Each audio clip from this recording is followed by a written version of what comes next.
What's up, Penn State fans? It's BWI Live for Wednesday, February 11th. That's Thomas Frank Carr. I'm Greg Pickel from BlueWhiteIllustrated.com, where you can join today for just $1 to stay up to date on the latest Penn State football offseason news as we get to a quieter, I would say, portion of the schedule here in the early part of 2026. T. Frank, wrestling is rolling here in Nittany Lion Nation.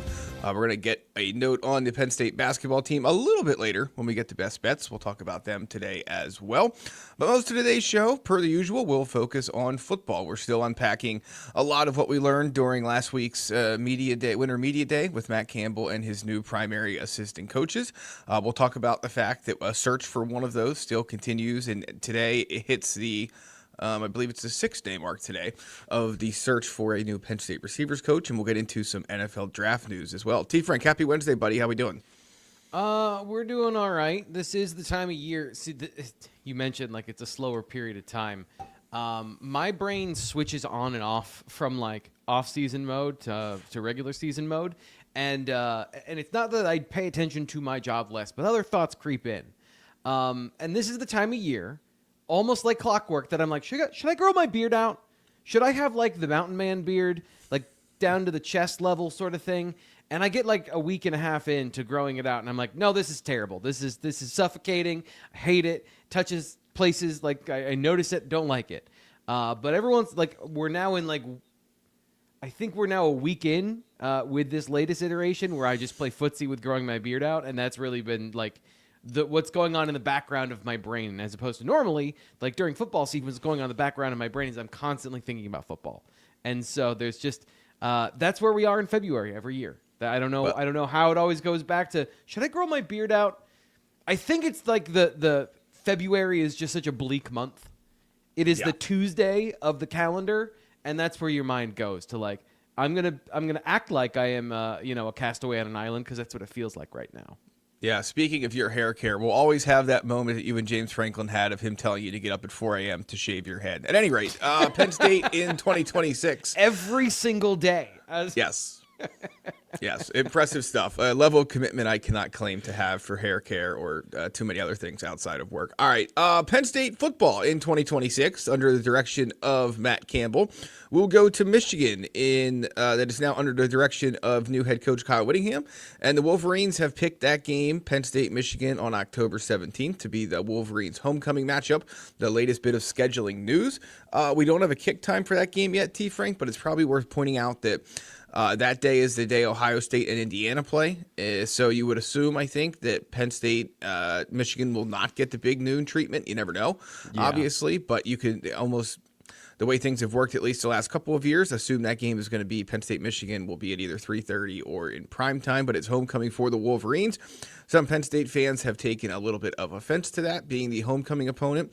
I think back to our conversation about Purdue being Penn State's likely homecoming opponent this year. That news isn't out yet, but you and I discussed that pretty in depth back on a previous BWI live show this year. And so we'll see what happens. I will say this, when you look at the Michigan schedule and you look at when teams typically like to have homecoming, which is right around mid-October, Michigan did not have a lot of great scheduling luck in the month of October in terms of home games. So I think it just is about the date as much as anything else. But one of the marquee matchups on the schedule, Penn State, Michigan, a very interesting game to look at this far out between two programs who are very likely to look completely different than they did at this time a year ago. Yeah, and this is one of those situations where we did the whole predict the schedule like 2-3 weeks ago, and it is still very unclear as to what Michigan is going to be. It's very unclear as to what Penn State's going to be. Since then, like Penn State lost their receivers coach, and I'm sure like a lot of the people who wanted to predict the score down to the score of the winning and losing in certain games, it might affect how they feel now that they don't have their receivers coach that they had planned on having, for the 2026 season. So, we'll see. We'll see how all of that plays out, what it looks like. I think they're going to, both teams, this is the thing. Both programs hired coaches that will stabilize the program. Both programs should be good. But what does good mean in 2026 for football? Like, what are the expectations for good, reliable, consistency, all those things? Like, are still got to be talented. Yeah, Michigan and Penn State both. Obviously, Penn State bringing in new quarterback Rocco Becht. Bryce Underwood is back under center for the Wolverines. So we obviously have months to dissect that game, T. Frank. We don't need to get too far into the weeds on it today. But a good reminder that little bits of scheduling nuggets will slip out over the course of the next few months. We still expect to not hear any kick time news until the point of the calendar arrives right around Memorial Day, plus or minus a couple days. We'll expect to hear the first 3 weeks and maybe some quote-unquote special kickoff times. And this Michigan-Penn State game could be one of them since it's homecoming. The Big Ten tends to release its homecoming dates during that initial schedule. Is that a 3:30 or a primetime game for you right now? What do you think? I did do it like, I don't know. I should have done more research on this, T. Frank, but as soon as I had the big noon likely pick figured out, I just kind of stopped. And I didn't really take a peek and see what the West Coast schedule. Yeah, what the West Coast situation was like. I mean, it feels like a CBS game to me. It does. And that's helmet scouting. Point. I know we don't like to do that here on the channel, but that's what helmet scouting. No. That's a situation where I think it's absolutely valid. That's what they do. That's what the networks do is helmet scouting for sure.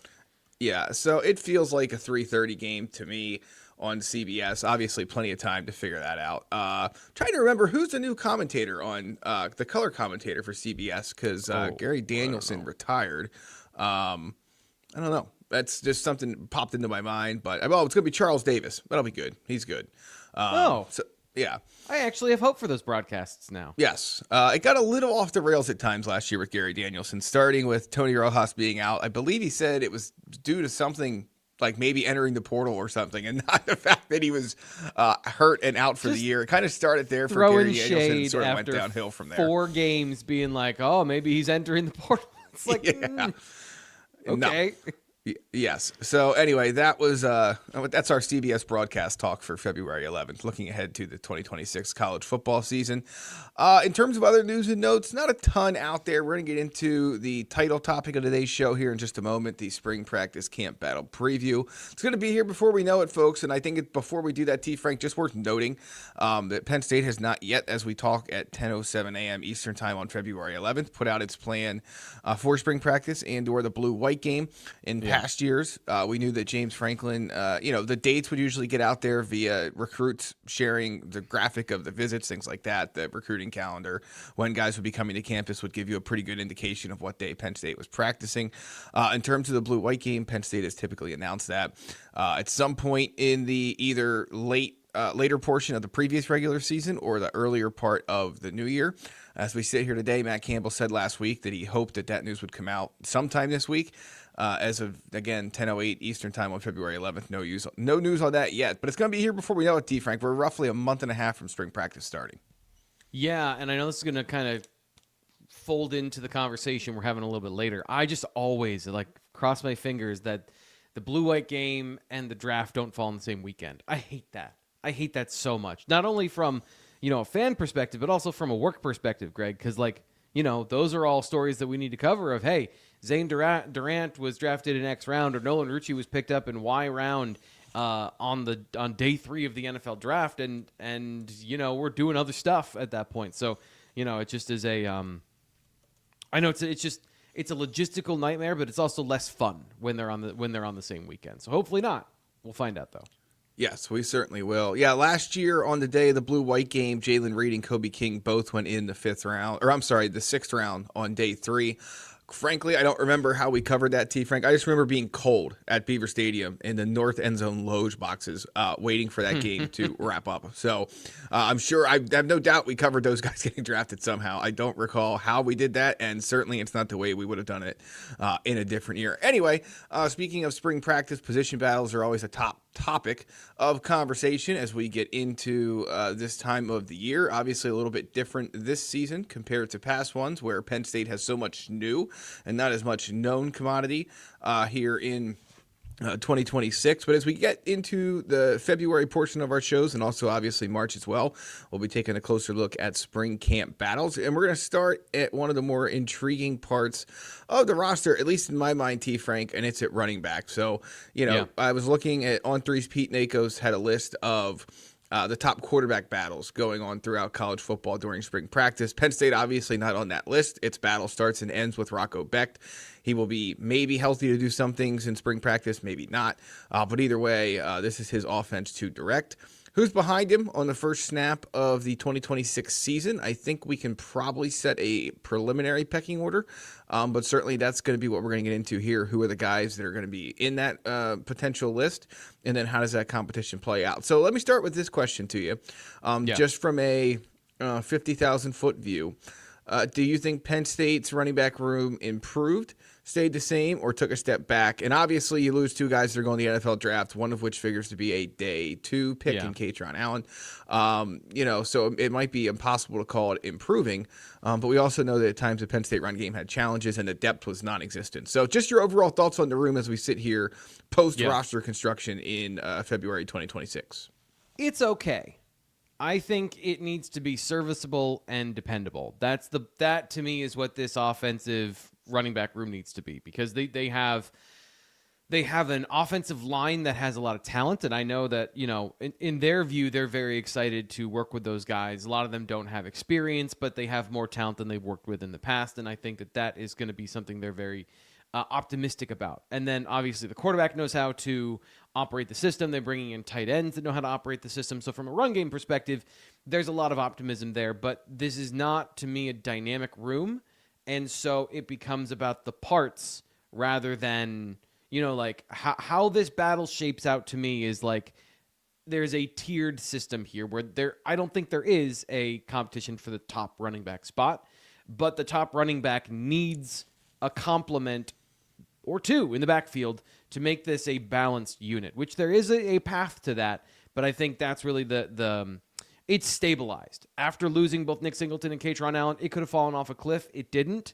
I think if they had Tyke Hayes stay around, I would have felt a little better about the talent in the room overall. But the talent in the room is not bad. They're good running backs. It's just, to me, a little bit of a question about what, and we'll get to what Matt Campbell had to say about the room last week during his press conference, because he gave a very clear breakdown to me of the depth chart and what he sees from those players. Yeah, I was hitting at that earlier. We're going to listen to that clip in just a second. But first, let me run down the room for those of you at home, which could be all of you unless you're traveling, of course. But all right, Penn State newcomers in the running back room. You have senior Carson Hansen, a productive running back at Iowa State, who now follows this group to Penn State. He has senior eligibility. James Peoples from Ohio State. He's a junior from San Antonio, Texas, now at Penn State. You have Deontay Sheffy, the freshman class of 2026 signee, now on campus. And the two returners are Quentin Martin Jr. and Cam Wallace. Wallace, of course, going into the transfer portal at one point and then exiting the transfer portal to return to Penn State. And so Matt Campbell talked about this group overall. T-Frank, I'm assuming the clip we have labeled Carson is where we want to start this this rundown. Yeah, okay. So let's listen to what Matt Campbell had to say about his running back room and the guy he brought with him from Iowa State, Carson Hansen. Carson Hansen, Carson's one of those guys that played as a true freshman for us at Iowa State and came in and we asked him to do a lot as a true freshman, was a third down back, and his role kind of exploded, as the season went on. And then I think you saw him really start to take off his sophomore and junior year. I mean, he became the absolute workhorse, became the one, and just was a guy from a physical standpoint is one of the most trusted players in our football program. Probably had we played a bowl game, would have rushed for 1,000 yards, well over 1,000 yards this past year. And, he's durable, he's tough, he's physical. He's got great vision. He's got the ability that if you needed him to carry the ball 40 times in a game, you can do it. He's a guy that's a single-wing high school football team where the guy was doing in his whole high school career. And so I think what you'll get from Carson is a guy that's about as trusted as you're going to find, is a great downhill runner. You know what I got from that, T-Frank? Yeah, what? Matt Campbell is not superstitious about saying his previously uninjured players are durable. That was the first thought I had while re-listening to that was, oh boy, some Penn State fans might not like that. But he is durable. He has been able to hold up over the course of his career. And he's just a really interesting player to add to this offense when you look at the pieces that are around him. I think that, the production is there. Obviously, the question is going to stick to him as it's going to another 40 or so players of this roster, T. Frank. And that's that is what they did in the Big 12 at Iowa State. Can they reproduce it here at Penn State? But other than that, there's not a whole – I think you know who he is, more or less, at this point. So the words that he used to me are all as descriptive and telling as you need to hear. So dependable, receiver, downhill runner, physical, can carry the ball a lot of times. He didn't say any words like dynamic or explosive or elite or best running back in the country. Like, he called a lot of the players that he's very high on the best in the country. I think he even mentioned some of the linebackers they brought over. He thinks that could be one of the best rooms of the country. I hope I'm remembering that correctly. You do. So, he didn't say that about Carson Hansen. So I think that we've talked about this multiple times at multiple different positions, but even with the players they brought over from Iowa State, I don't think that they're giving the lip service to these guys are exceptional. They are what they are. And this is what I'm talking about with stabilizing the position. Carson Hansen is a guy that's going to get the yards that are there. But when you look at his ability to break tackles, he broke 20 tackles last year. He's 43 in the last 2 years. I'm fairly certain Katron Allen had 43 last year or more. Right. I'm going to actually look that up quickly because that's just to give some perspective on what the running back does is he breaks tackles. That's his job. Katron Allen broke 57 last year. So to put this in perspective, Nick Singleton, in his abomination year of where everyone was disappointed in him, he broke 19. That's what we're talking about. Their lead back is Nicholas Singleton minus speed. And so there is, I'm not trying to light a 5-alarm fire or anything, but this is the reality of the position is what he has that Singleton didn't have is great vision. Anticipation is what Matt Campbell said about Carson Hansen. So he's going to be a dependable player that doesn't lose yards, and is going to fall forward. But when it comes to dynamic ability to generate offense, they need to find that somewhere else in the offense. And we probably went a little too far, T. Frank, without mentioning that Savon Huggins is the new Penn State running backs coach, former very highly rated recruit in the class of 2010, ended up playing at Rutgers. Playing career never really matched his recruiting ranking. By the time his career ended, some injuries bogged him down during his time as a player. Ended up getting into the coaching ranks, has a year of NFL experience, spent a season, I believe, at Buffalo before 4 or 5 at Boston College, and now comes to Penn State. And he is tasked with not just improving Carson Hansen's game, but this entire running backs room overall, and obviously recruiting for the future. So he is the new leader of this group of Nittany Lions. And you mentioned James Peoples. I guess let's move on to him next. Former Ohio State running back who had some nice moments in Columbus, but never really could crack the top of the depth chart. There's obviously plenty of talent in that Ohio State running backs room, so that's not it's not, a career-ending tag or anything like that. Certainly Penn State, as Matt Campbell said, was excited to get him out of the transfer portal. I guess to me, it's just you need to, if you see just on the surface level, and I've had this conversation with some people, which is why I'm bringing it up. But, if you see on the surface that Penn State picked up a former Ohio State highly rated running back, you're probably going to get pretty excited. I'm not telling you not to get excited about James Peoples' potential. I'm just saying that he will need to take his game to another level to break into this Big Ten backfield and do what Penn State needs him to do, which is obviously be productive. Yeah, and so let's get to the comment here from Matt Campbell. He talks about both him and Quentin Martin, who's on, who they retained on the Penn State roster as the other two backs in the backfield primarily. We were really excited when the James Peoples situation came into play. James we knew of, and as their season ended and his name was going into the transfer portal, there was a lot of excitement from our end because we thought, man, can we get a great complement to Carson, a guy that, as well as a great downhill runner, who's physical, and man, he's really impressive build, but also has got that kind of ability to hit a home run anytime he touches the ball. He's got great receiving ability.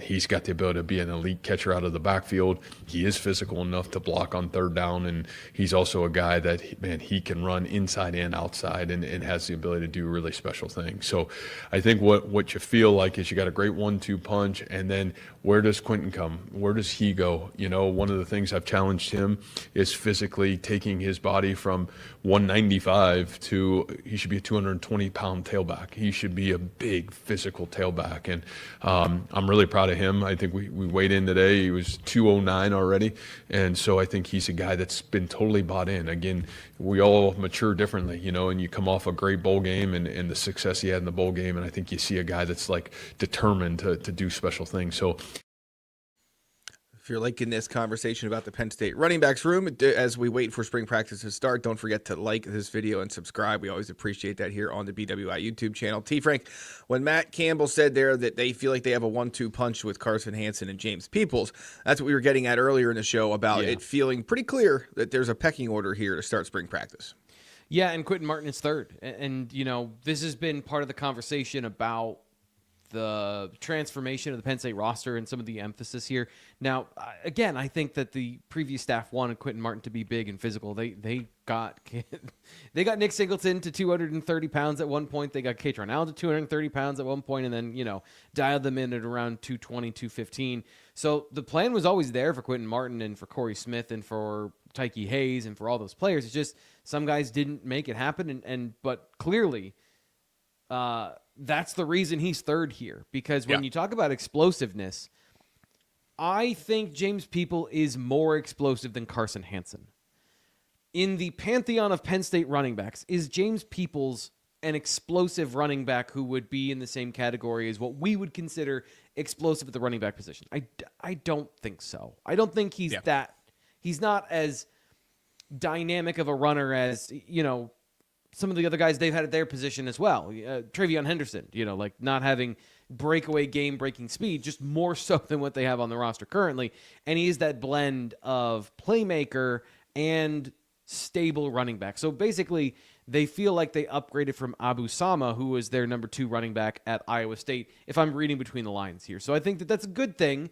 A Big Ten running back who's proven he can play at this level. But if you're looking for where's the dynamism, the game breaker, the guy that can be all of it, like it is still Quentin Martin, but he's third, and it's been very clear that the physical work that needs to be done is all on the table for him. Like, he's a guy that checked in at 195, and it needs to be, 25 pounds heavier? So, like, are you going to get all that done in one offseason? Do you like that added weight for him, T. Frank? Do you like that added weight? Yeah.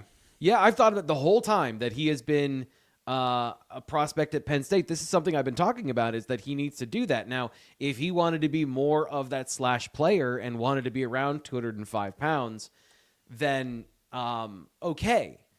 But he hasn't been used that way, and no one has viewed him that way yet. And so if you have the frame he does at 6'1", maybe not 220, 215, I know we're talking about like the difference of 5 pounds, which can be just, did you drink a glass of water this morning? Right. But yeah, if we're talking about lean body weight somewhere in that That's area, all it takes, buddy. I'm going to hit my weight loss goal in no time. Good to know. Yeah, that's the secret. You don't need to stuff any weights in your pocket. Just have a big breakfast and a glass of water. Right. So I think that there's a long way to go for Quentin Martin, despite being in his redshirt sophomore year now at Penn State.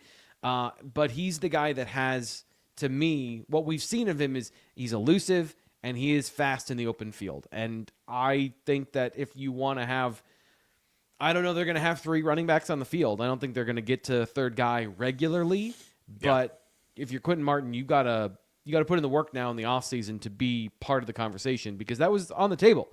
Honestly, like, had he been more physically progressed, I think that they might not have needed to go out and get a second running back, right?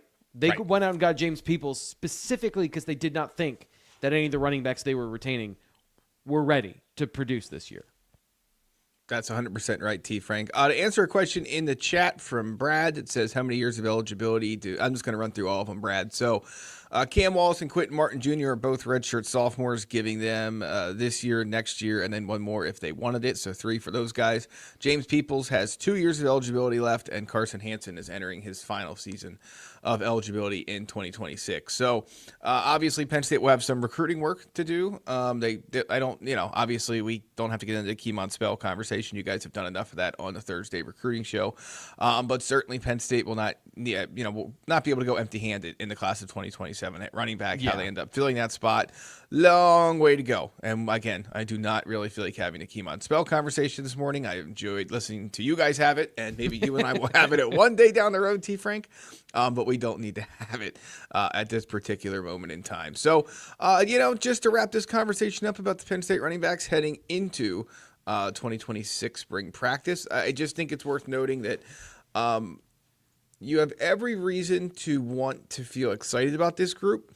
It's one that I just think is so interesting for so many different reasons, and mostly because I think these guys could be just about anything. I think there's at least a strong enough baseline that you know what you're going to get out of them, and is it going to be exemplary or game changing?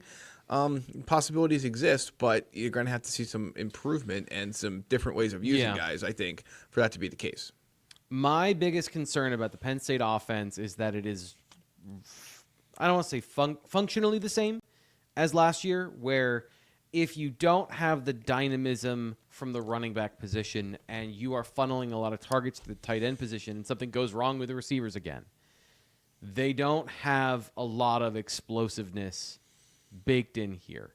And I'm actually bringing this up now because I want to make sure I'm fair. My read of James Peoples might be wrong compared to what it actually, like the truth of it. And so I wanted to go, the difficulty here is that a lot of the reps that he got that I watched this year were garbage time. They were late in a game. They were not necessarily during the actual contest. But how did he do during those situations? So I looked up not just broken tackles, but what's the rate at which you break them.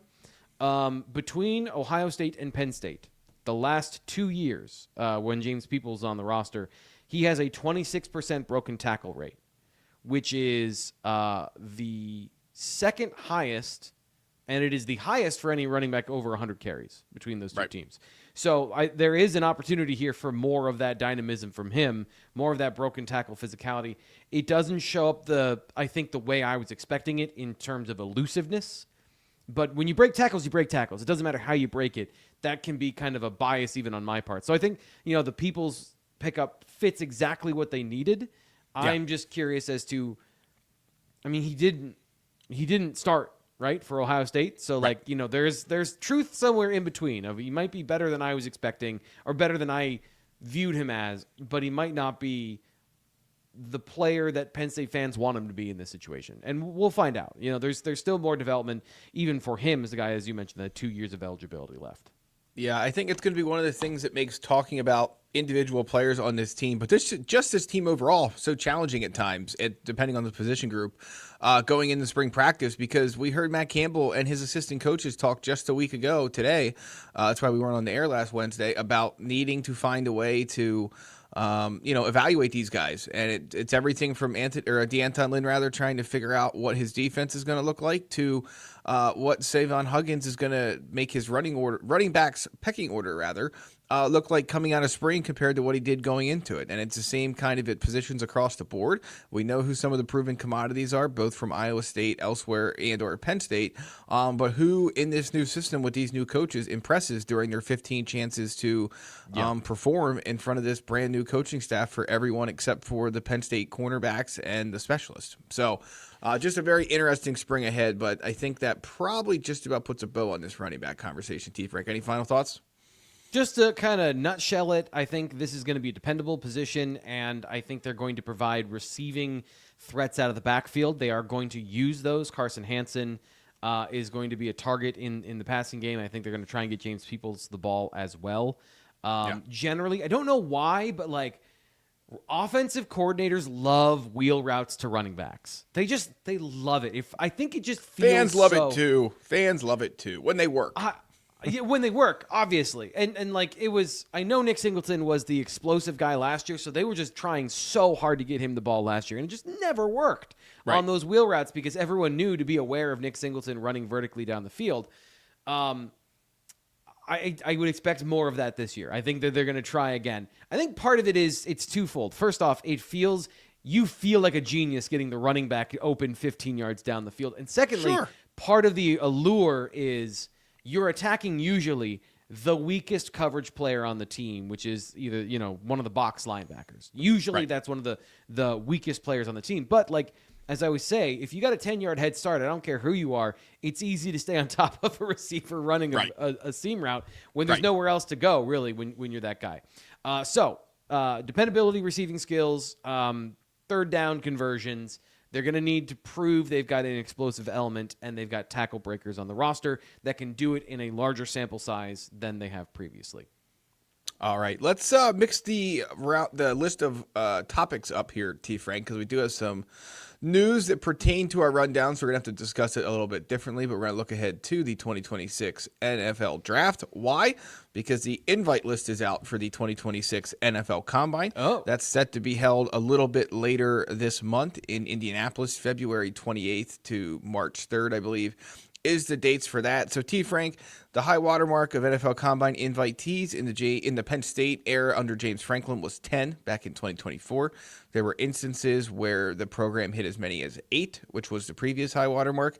This year's number falls in between those two. 9 Penn State players will be at the NFL Combine in February and early March. Do you want me to run down the list, or do you want to guess? Let me see how many I can get. Okay. So Drew Aller. Yep. Nick Singleton, Katron Allen. You got it. Drew Shelton, Vega Ioane. Yep. I'm going to skip and come back to Nolan Rucci if I need another one later.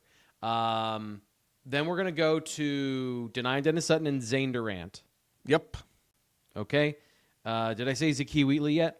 You did. Well, no, you did not, but that's your 9th. Okay. So you're good. Oh, you're there. Okay, so I got him. Okay, You're so home. Nolan Rucci Yes. and Khalil Dinkins didn't get invited.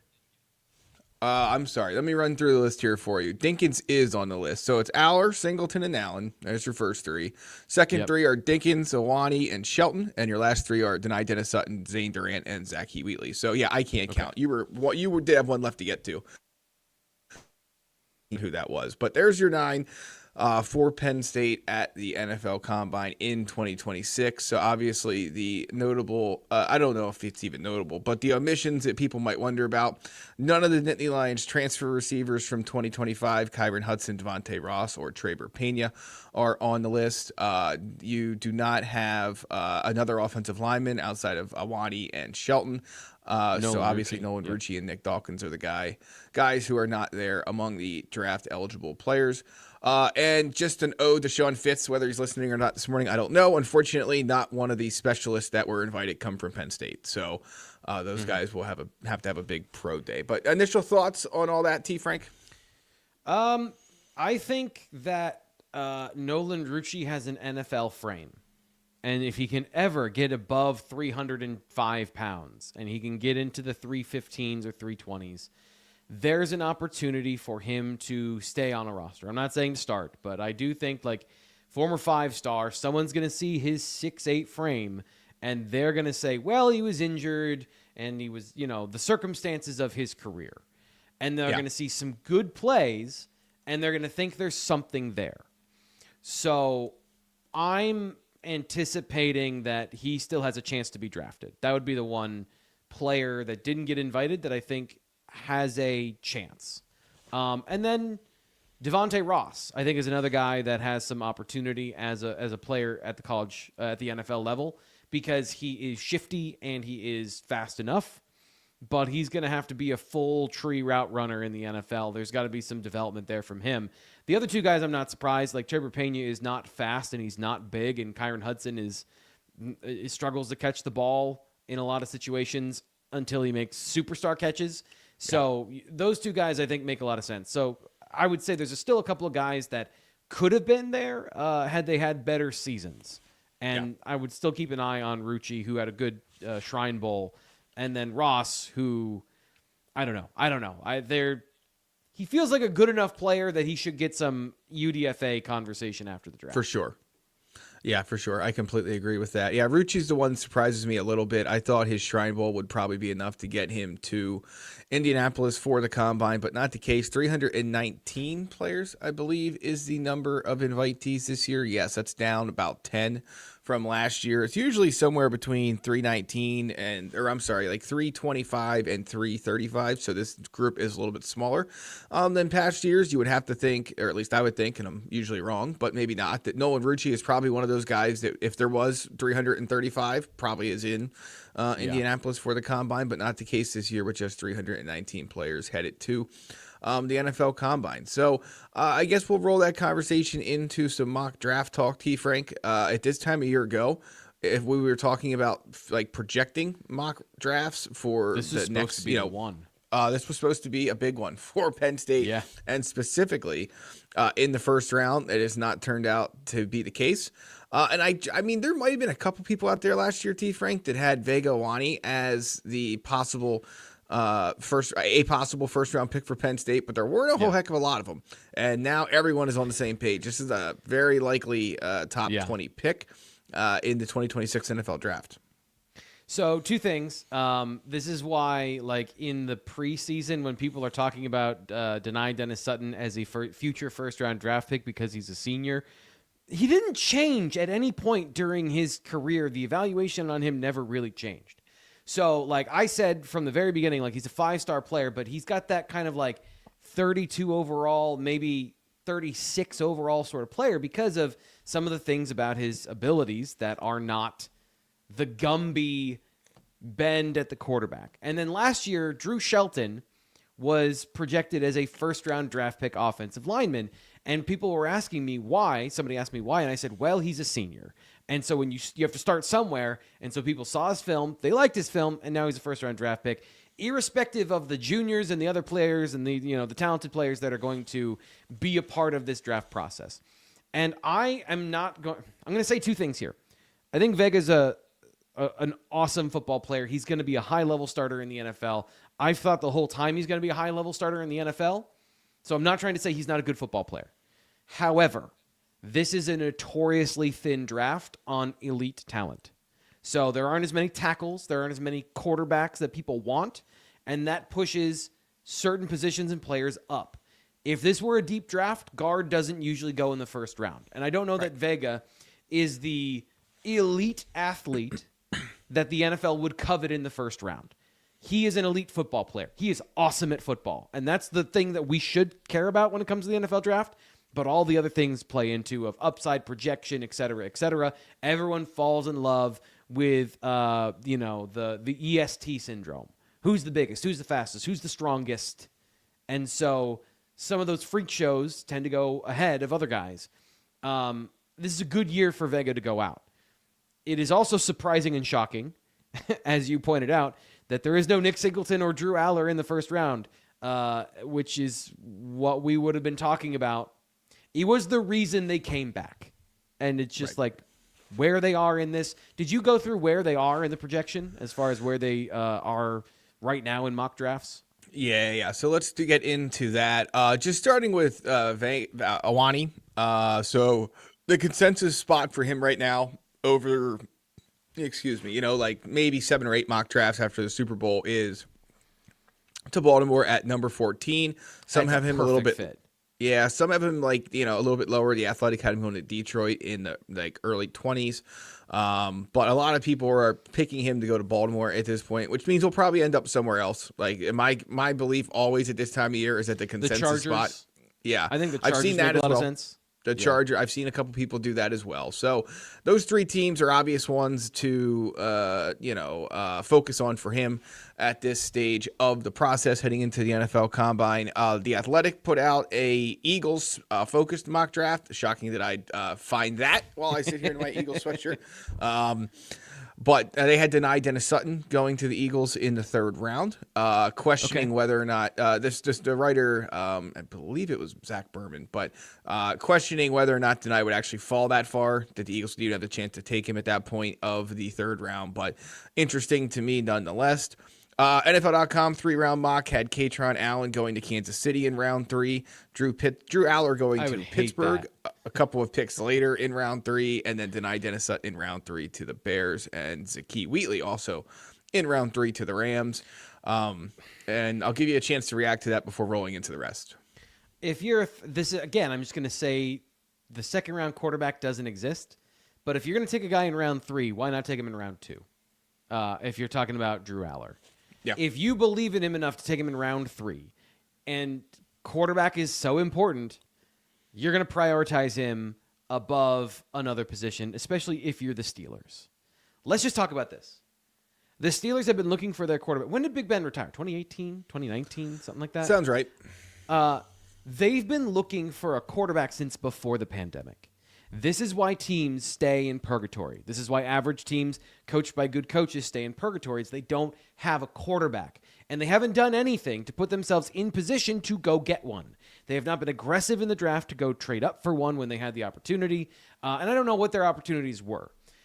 But this is such an important position. And if you think like there is and I'm going to use this as an inflammatory conversation, the Tom Brady situation with Drew Aller of his college career does not equate to what his talent and potential is. If you think that's true, because you watched the Big Ten championship game and you saw that throw where he had somebody falling off him and he throws a dart into the back of the end zone for a touchdown to help the team come back. If you think that's who he actually is, then you're going to draft him in the second round.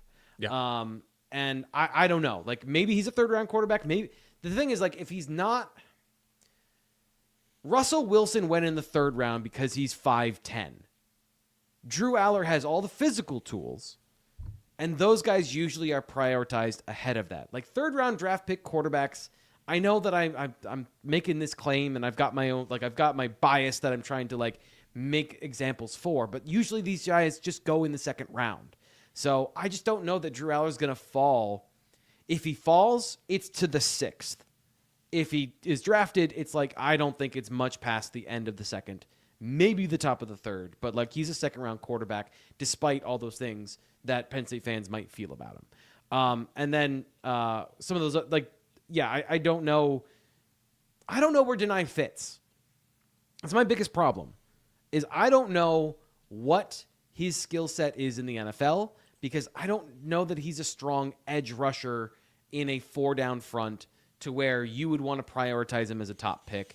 Unless you wanted the run defense, like you're a team that wants to control the line with 4. Seattle would be a great place for him as a rotational defensive end for them. And I don't know where they pick 64th or whatever in the second round. I think that would be a good fit for him. I don't know about the Eagles. I think the Eagles want a little more of a pressure profile, but we'll see. Like he's just been a hard one for me because I think that there is a case to make that he's a 5 technique. He's a guy that's going to play in a hybrid front.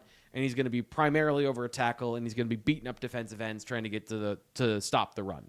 And then he can rush the passer on third down, but not a guy you're going to build your pass rush around. Yeah, very interested to see where he ends up because I do think there's parts of his game that certainly translate, obviously, to the NFL. But just feel like he is going to be – someone's going to fall in love with him and I think take him maybe a little sooner than expected. It's just a weird hunch I have. Probably wrong. Yeah. But I'm rooting for that as well. I'm rooting for that as well. Like, I think Nittany is everything you want in a football player from mentality to physicality. Like, I would want him on my football team, but I want to sack the quarterback more than anything. And I think this past year, the evidence of when the defensive system he was in, they were trying to design plays for him, and we saw the results of it. And I think that's a harsh reality. And I don't want to run away from that because I like the guy in the conversation. Well, going back to Drew Aller, obviously the big question now, and I'm just going to search to make sure there's no news about that, but will he or will he not be able to participate in on-field drills at the NFL Combine is going to be the question everybody asks now. Between the number of guys who decline to do on-field drills, or at least most of them at the Combine, and the fact that he is coming off this ankle injury that when he last spoke to the media in November, he refused to put any kind of a timeline on it. I just have a hard time believing he's going to throw again until Penn State Pro Day. That's just my initial assumption. Yeah, but if he could throw at the like, here's the thing. The NFL draft, I've come to realize, is really stupid. The jockeying for position, at least the narrative of how it's covered, that if Drew Aller were to go to the Combine and he were to rip it and look great, we built a story around, hey, this guy got injured during his senior season in a situation where he did not have a strong supporting cast. And look at the fact that he had them in the game against Oregon till the very end, the fact that he brought them back against UCLA despite all the things that happened on defense and special teams. You can build a narrative that Drew Aller was just besieged by incompetence, and suddenly this guy is going to be a draft sleeper. And then he could go in the 5th round, because the reality of what people think about him in NFL buildings is different than what we can concoct, with the story we can concoct based on the blow-by-blow evidence of him throwing really well at the combine, then throwing really well at his pro day, and then having a bunch of individual workouts with teams and all that stuff. And the agent push for narrative and all those things as well. Yeah, and I think his narrative will be well pushed. Time will tell, but certainly could see it playing out that way based on how it played out once he got hurt. But we'll see. I do think that Drew is a guy that has every chance to be better in the NFL than he was in college, but at the same time, he may just be who he is at this point. And that's a guy who is obviously incredibly knowledgeable about the game and serviceable maybe in a backup role, but never going to reach that potential we thought he had coming out of high school of being a bona fide NFL starter. So that's the NFL Combine talk for today. I know we had a couple other things draft-wise on here, T. Frank, but I feel like we'll need them a little bit down the road. One thing I want to say to you, though, quick, is obviously just one note finally on the defensive side of the ball. I think Wheatley's going to blow up. Like, of the 9 guys who are going to the Combine, this is not a major like revelation, but I think Wheatley's going to blow up at the Combine. I think he's the Penn State guy that blows up this year. I got Zane Durant. If you can run in the sub 5s as a defensive tackle, and if you can run in the sub 4.8s as a defensive tackle, that's exceptional. And I think he's going to run a 40 time that is going to blow some people's minds. Yes, I do too. ABR 7192 says Aller is limited, guys. If you can point me to an update since November that indicates I think that. He means talent. I think he means talent. I did. Okay. I got it. Well, then talent. Yeah, okay. That's fine. I can't argue that if that's your opinion on him at this point based on what we've seen. But yeah, in all seriousness, if there is any kind of an update on his injury status, anyone has found since November, please send it our way in the comments because I have not seen one since he talked in November, but time will tell on that front. One other thing from the chat, T. Frank. Emmett says, when do we think we'll hear about a new wide receiver coach? Sorry if I'm repeating anything that was previously covered. No, you're good, because we skipped ahead to the NFL Combine talk since that list came out mid-show. But in terms of the next Penn State receivers coach, it's 10:46 a.m. Eastern time on February 11th as we sit here and talk. No news on that front yet. I am torn between T. Frank, Penn State needing to get this done like yesterday, and also the fact that spring practice doesn't start for like a month plus, so there's not the biggest rush in the world. Where do you fall on that spectrum? Yeah, I don't think that there's a rush because of that. You need it. Preference would be that you find the perfect guy right now and get him in the building, but an order of importance, it's find the perfect guy. And so if they need to take an extra week to do that, they need to, this drags into the middle of February, then I think that's fine. I don't think that there's an issue with that. Yeah. The recruiting is the part I'm curious about. The offense is the offense, right? So the offense, they can teach that without the receivers coach because they have the same system and they got a bunch of guys who know the system coming over from Iowa State. Right. So it would be about the young guys in the room and some of the transfers and players they want to get up to speed. But they've got guys that can, in the room that can help teach it. To me, it just becomes like the recruiting aspect of it. And when we're in this kind of break anyway, it would just be time for the get to know yous and the hellos and hi, how are you? Here's my name, which you can do. They know the top targets and they've got guys that have relationships with those guys anyway, the Khalil Taylors and, Terry Smith and his importance to some of the regional players. It's not, it's not an emergency, but you'd like to have all of it wrapped up efficiently, but most importantly, get the right guy. And I think that takes precedent. I am predicting, just because it's the way these things work, that I will be somewhere on 7 Mountain Friday coming to the Penn State wrestling match when this news breaks. We'll see. Maybe sooner than that, maybe later than that. Time will tell. But yeah, I mean, I'm with you. I think in a perfect world, you would like to have this done by now, in terms of we are now approaching a week since this opening was first reported, that Noah Pauley was leaving Green Bay after about a month, leaving for Green Bay rather, after about a month and a half in-state college, but at the same time, it's just a dumb time of year to have to be hiring somebody. Penn State's not alone in that regard, T. Frank. Numerous other teams, including other Big Ten schools, are losing position coaches and or front office staff to the NFL. And I think the big obstacle here that is often forgot about, and probably for good reason, is that a lot of these guys already have signed contracts that include buyouts for leaving before the 2026 season is over.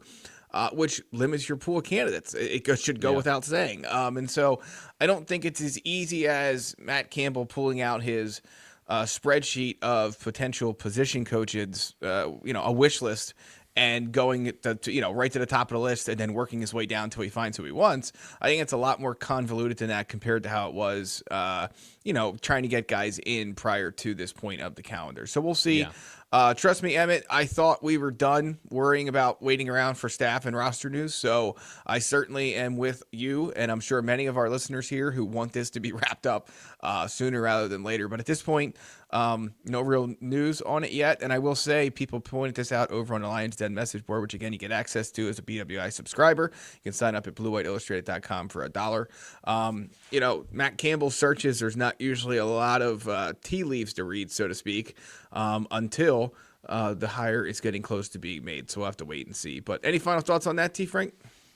No. I just want to get to know who it is so I can learn more about him. I'm with fans. I'd like to know watching more. some film. Yes. Yeah. Yes. All right. Well, you and I were on the same page. I wasn't even going to text you about it. I was just going to do that. But let's roll into this week's edition of Best Bets from BetMGM. I need to find our beautiful and glorious intro. There it is. Let's get into it.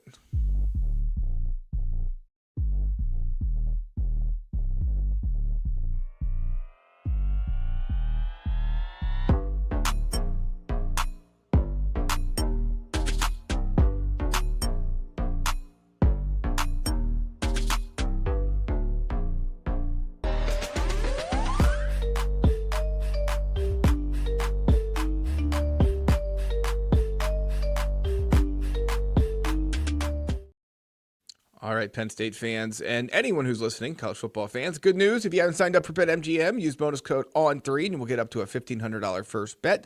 Download the BetMG app and sign up using bonus code ON3. That $1,500 first bet offer is on your first wager with BetMGM.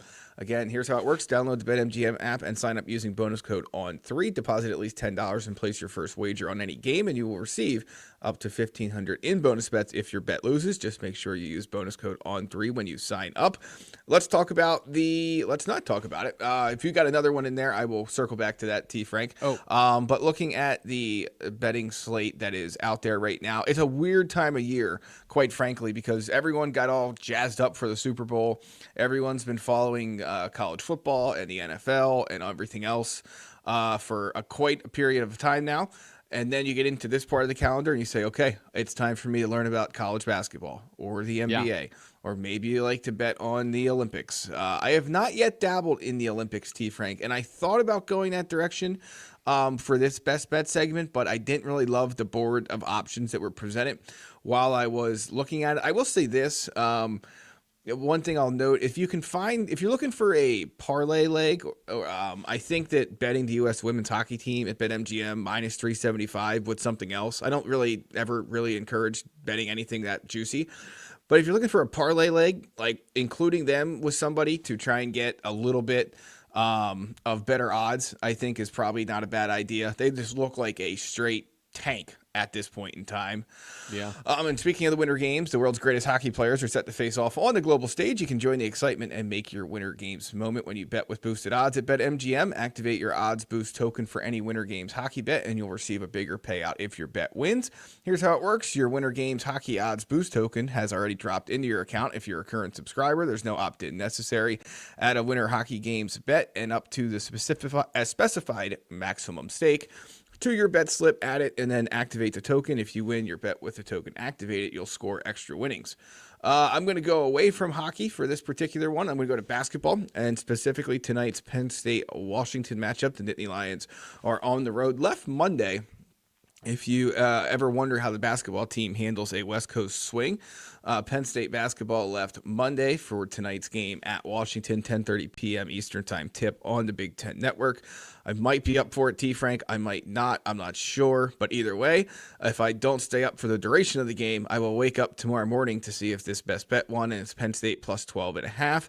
I understand if you find yourself queasy taking a Penn State team that just was unable to hold off USC at home last Sunday at the Bryce Jordan Center to win now on the road. But I was just scrolling the BetMGM app, checking some odds this morning, and this one jumped out at me as feeling like it was just a tad bit too high. This feels like a game Penn State can keep within 10. Can they win it? I mean, they have one Big Ten win. I'm not really interested in sitting here and telling you that, yes, they can. But can they keep it within 10? Yeah, I don't see any reason why not. So certainly if Eli Rice comes back, that would be helpful as well. So best bet is Penn State plus 12.5. I'm sure you have a very long list of things you'd like to share about your thoughts on this one, T. Frank, so I'll just let you take the floor. Me? Oh, yeah, you. Yeah, 12.5 seems like a lot, even for a basketball team like Penn State. So, I think that maybe you got 3 points there for the West Coast, a point per time zone. Sure. And that's all I got. That's all I right. got. Like, it's a field goal difference because of the time zone. Yes, exactly. Well, I mean, look, I just think that this Penn State team has shown, I mean, it obviously is very good at getting blown out, but it's also shown it can keep games close. And I agree. Just keeping this one inside of 10, maybe getting out of State College will help a team that is, at times in a funk. And so we'll see. So Penn State plus 12.5 is the BetMGM best bet. Besides that winner hockey token, there's also an Any Sport odds boost token in there. So you can use that, activate your odds boost token on any sports bet, and you'll receive a bigger payout if you win. Grab your token and elevate your excitement with BetMGM. You can use that one to bet Penn State 12.5. So that's the only best bet this week. Like I said, it gets a little bit smaller pool of things to pick from. So yeah. I was this close to going down to the Daytona 500 direction. And maybe Ryan, so I guess he won't even be able to either, because the issue is they have qualifying, 2 days of qualifying. They have a traditional qualifying, and then I believe they call them the duels. And so even that, I didn't feel like it was fair to sit here and try and offer some NASCAR insight when a guy could crash in qualifying or, exceed. You didn't want to do the All-Star Weekend? You didn't want to do NBA All-Star Weekend? You know what? I don't really I don't know what they're doing. Like I was listening to Chris Russo yesterday on the way home from the gym, and he was complaining about not really knowing what the format was and everything else. And I thought to myself, well, if he doesn't know, I certainly have no idea. So, no, NBA weekend is set for, I believe the game is Sunday night. Like, if I'm not mistaken, that Sunday you have the NBA All-Star games Sunday night. You have 5 p.m. Yeah, and you have Daytona at 7, and you have the Winter Olympics. So a strange primetime setup for the first Sunday without football. But that's what we got for this week's Best Bets from BetMGM.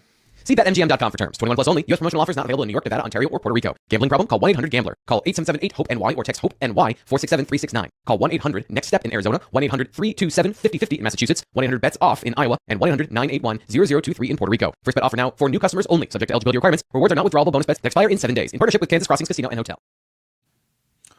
All right, T. Frank, running down the home stretch here of BWI Live for February 11th. A couple of programming notes. Penn State wrestling coach Cale Sanderson speaks with reporters in about 3 hours this afternoon ahead of number 1 Penn State's match Friday night with number 2 Ohio State. T. Frank is kind enough to head over to the Lorenzo Wrestling Complex and hear the latest from Cale Sanderson, so you can watch that video here on the YouTube channel later today and read his thoughts at BlueWhiteIllustrated.com. We'll then have complete coverage and a wrestling show. I'm assuming we're going to do a wrestling show tomorrow, if time permits. Yeah.